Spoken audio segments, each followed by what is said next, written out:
right, how's it going here? I just want to kind of talk about this reading for this week. And in fact, all the readings for this class are going to come from this book, The Japanese Mind, um, which there's sort of short chapters that sort of talk about some major concepts, cultural ideas of Japan, and kind of help us get a better idea of yeah, how sort of Japanese culture thinks, some of the customs, some of the behaviors, which are very you know, which are very embedded in Japanese culture, but also when it's interesting, it's important to understand, particularly from sort of the Western perspective, because some of the ways that the approaches between the individual and society are very different in the Japanese context than it is in, say, the Western context. And I think this reading for this week really sort of sets that stage.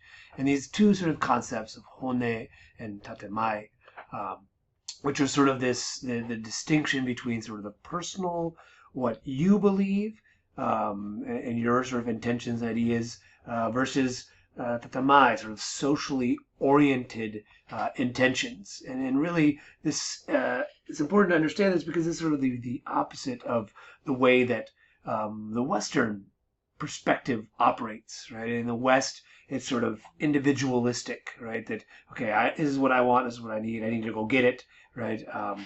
Whereas in the Japanese style, there's much more sort of community-minded world. The reading talks about this idea that will come up in a lot of other readings that we'll see, is this sort of idea of social harmony, or wa, that in Japan you really want to kind of be thinking about how do things work best for the group, right? And so that's what this tatemae is. It's when you approach something, or you're working with other people, that you could sort of subvert your own personal ambitions or ideas for the betterment of making everything work together.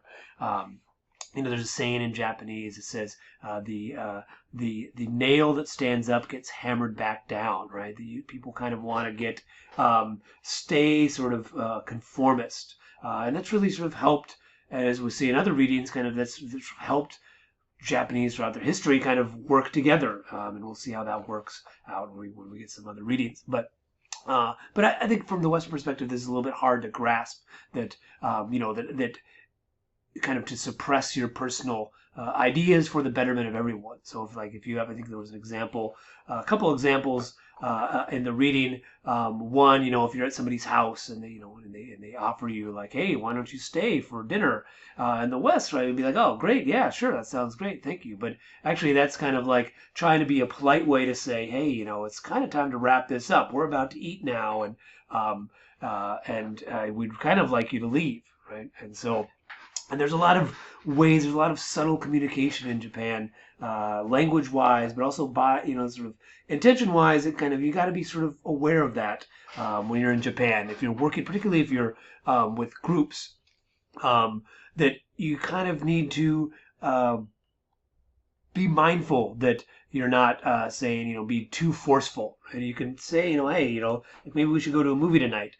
And then usually that everyone will kind of voice their opinion until they can kind of get a consensus. And then even though if you really wanted to go to a movie, but everybody else wants to go get coffee, then you would, in the Japanese context, you would go get coffee, right? Because that's sort of the consensus that everybody wanted to get to.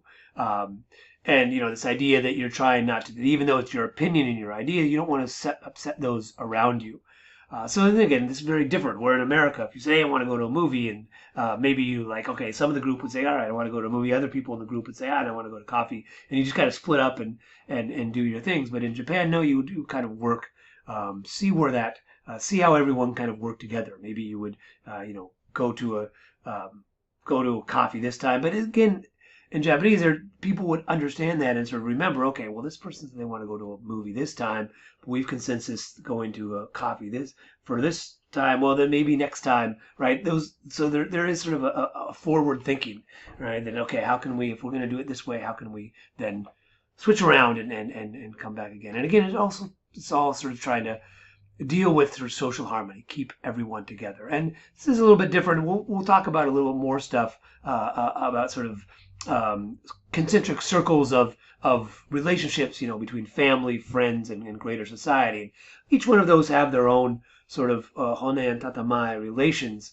If you're in a family, you do want to kind of make consensus around those. But you're a little bit more, you can express yourself a little bit more, your Honne, your own personal ideas. Whereas with friends as well, you can be a little more, you can talk a little more. But, when in social settings and workplaces and things like that, you really need to be sort of a little more deferential.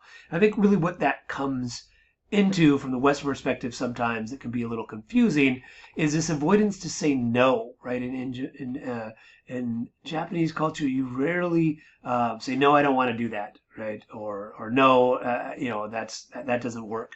Right? You would find other ways to subtly sort of disagree or voice your opinion without being very direct about it. And again, this can kind of be a little frustrating from the Western perspective because in the West, you just say, no, no, I don't want to do that. I'll just stay home.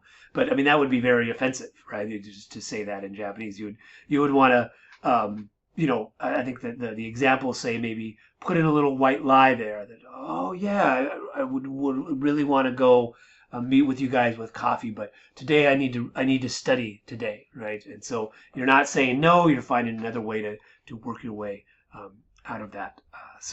And again, that just kind of keeps these societies together. So I think this reading is good. It kind of opens up this idea of sort of this internal personal idea, this Honne intentions, and Tatemae, sort of socially constructed relationships. And as we see, it kind of introduces some important themes, and we'll see in a lot of other readings of this idea of harmony, social harmony, and wa.